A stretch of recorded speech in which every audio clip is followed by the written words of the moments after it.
Gdje ste ljudi moji dragi? Pozdrav svima. Ćao. Evo, da vam pokažem. Radimo ogradu. Sad ću vam pokazati, samo da izađem iz kuće.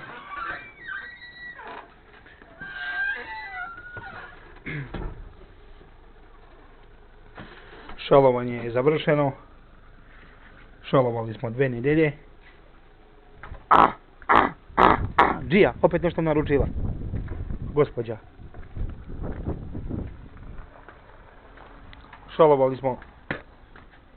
Šalovali smo. Radimo novu ogradu. Šalovanje je završeno. Gdje si mama?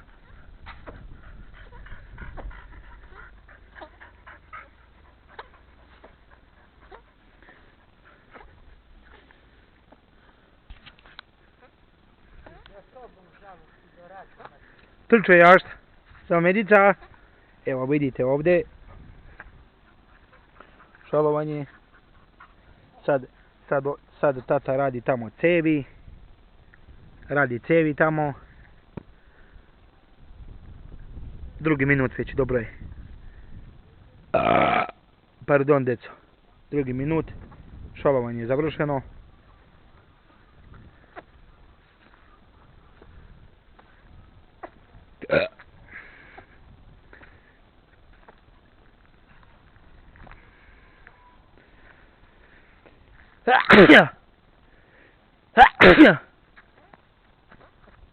Čim se završe stubovi, ide nalivanje betona, ide finiš.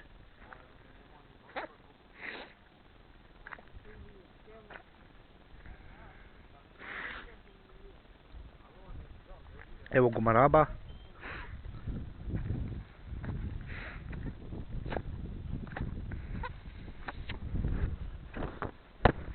Ne istrese moju duksericu.